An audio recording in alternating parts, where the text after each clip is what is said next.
आप देख रहे हैं खबरदार 24.com। ताज़ा खबरों से जुड़ने के लिए हमारे चैनल को लाइक करें, सब्सक्राइब करें।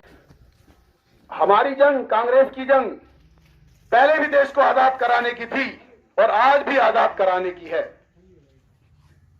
हम लोग कोई हिंदू मुस्लिम की राजनीति नहीं करते। आप लोगों को देश को समझाना होगा, बच्चों को समझाना होगा और इनकी जो प्रतिक्रियाएं हैं ये इनको सबके सामने धकेलना होगा। कुर्सियों पे जो बैठे हैं बंद तो नहीं। हम लोगों को सोच विचार कर आने वाली 14 तारीख को एक तरफ देश को बेचने वाली पार्टी खड़ी है,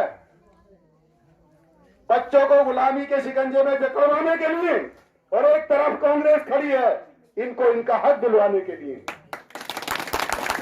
मैं पूछना चाहता हूं, जब ये किसान विरोधी बिल पार्लियामेंट में पास होता है, ये समाजवादी के 5 गुंडों से उन बहुजन समाज पार्टी वालों से पूछना चाहता हूं, 10 सांसद उत्तर प्रदेश से पार्लियामेंट में गए हैं। ये लोग कहां थे जब हमारे बच्चों के साथ, हमारे भाई, हमारे भविष्य के साथ खिलवाड़ हो रहा था? ये उस टाइम क्या कर रहे थे? क्या ये लोग, ये कहना मेरा उचित नहीं होगा, क्या ये लोग इसी सत्ता पक्ष को सपोर्ट कर रहे थे? अगर ये विपक्ष में बैठते कांग्रेस के साथ और हंगामा करते तो क्या ये कानून पारित हो सकता था जिससे मेरे 700 किसान भाइयों की जानें गई और कितने सालों तक आप देख रहे हैं उन्होंने आंदोलन किया? हमें समझना होगा, हमें सोचना होगा। बात देश को बिकने से बचाने की है, बात हिंदू मुस्लिम की नहीं है। ये लोग उन 10 मुसलमानों से 90 लोगों को डराकर धमकाकर इस पूरे देश को बेचकर गुलामी की जंजीरों में जकड़वाना चाहते हैं। मेरे भाइयों, आप लोगों को समझना होगा। अभी मेरे भाई ने बताया, कोई आदमी बाहर का आता है, जनता नेता को किस लिए चुनती है? उसके घर का हो, उसके पड़ोस का हो, नहीं हो तो उसके कम से कम शहर का हो, शहर का नहीं हो तो विधानसभा का हो, जो सुख दुख में जाके उनका सुख दुख बांटे। यहां पर कितने लोग ऐसे खड़े हैं जो इन दोनों विधायक जो इलेक्शन लड़ रहे हैं नेता, इनका घर जानते हैं? हाथ उठा दीजिए।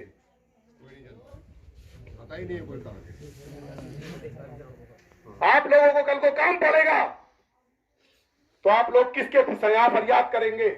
आपको सोचना पड़ेगा ये भी, और ये सोचते हुए आने वाली 14 तारीख को आपको वोट करना होगा। मैं आपके पड़ोस का हूं, शहबाजपुर डोर का हूं, मेरी नहीं होगी, यहाँ पर मेरे गांव वालों की रिश्तेदारी होगी। आप मेरे गांव वालों के पास पहुंचकर, मेरे पास तक पहुंचकर अपना काम करवा सकते हैं। पहले तो मैं आपके एक फोन को अपना भाग्य समझूंगा और आपके काम में जहां तक मुझसे हो सकेगा मैं पूरा करूंगा। आप लोगों ने अगर मेरे ऊपर विश्वास किया, कांग्रेस पार्टी पर विश्वास किया, तो हम लोग इन गुजरातियों को वहीं गुजरात में पहुंचाकर छोड़ेंगे। आपके सहयोग की जरूरत है मेरे भाइयों। आप लोग हिंदू मुस्लिम ना करके आप लोग मैदान में आइए और इनकी करनी और इनकी कथनी इनके सिर पे रखिए। आपके गांव में आते हैं लोग, आप उनको बताइए ये आवारा पशुओं, ये कांग्रेस सरकार छत्तीसगढ़ में चल रही है, वहां कांग्रेस सरकार 5 रुपए किलो मूत्र पशुओं का और 5 रुपए किलो गोबर खरीदती है। वो इसलिए खरीदती है कि मेरे किसान भाई हैं, उनके ऊपर लोड ना पड़े, ये अपने पशुओं को बाहर ना भेजें। अगर आप लोगों ने हमारा सहयोग किया तो हम लोग यहाँ भी वही कानून लागू करेंगे और किसान का कर्जा 24 घंटे के अंदर माफ किया जाएगा। सरकार बनने के 24 घंटे के अंदर हमारी प्रतिज्ञाएं हैं, मैनिफेस्टो है, आप लोग ले लीजिए, बच्चों को पढ़ाइए और देखिए हमारा आने वाला भविष्य, हमारे बच्चों का भविष्य वो कैसे होता है। 400 रुपए कुंटल हम गन्ना खरीदेंगे, 2500 रुपए कुंटल धान, 2500 रुपए कुंटल आपका गेहूं बिकेगा। और ये जितने कानून इन्होंने काले बनाए हैं, इनको तहस नहस करके खत्म करने का काम कांग्रेस पार्टी करेगी। कांग्रेस पार्टी, कांग्रेस पार्टी, आसिम भैया, आसिम भैया। बच्चियों को, बच्ची हमारी गांवों में रहती हैं, दूर रहती हैं, उनके लिए हमारे मैनिफेस्टो में प्रावधान है कि उनको कोई रास्ते में परेशानी ना हो, आने जाने की दिक्कत ना हो। एक मोबाइल फोन, एक स्कूटी हम हर बच्ची को, पढ़ने वाली को प्रोवाइड कराएंगे, जिससे उसके साथ कोई दिक्कत आती है तो फोन कर दे और अपने गंतव्य तक वो सम्मानजनक जा सके।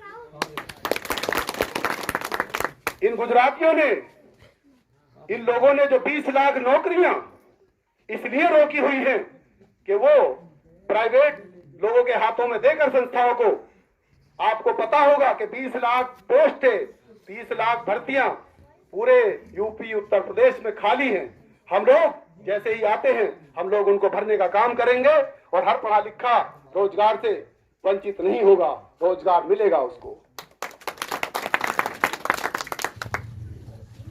आप लोग आने वाली 14 तारीख को सोच समझकर, किसी के बहकावे में ना आकर, आप लोग सब आसिम हो, आप ये शपथ लो और अपने रिश्तेदारों को, अपने दोस्तों को ये बता दो कि हम लोग भेड़ बकरियां नहीं है कि कोई किसी से खरीद के हमारे पास आके फिर हमें खरीद ले और हमारे झुंड को हाँ के चले जाए। आपको ये बताना होगा, आपको ये बताना होगा कि हमें आने वाली नस्लों को जवाब देना है।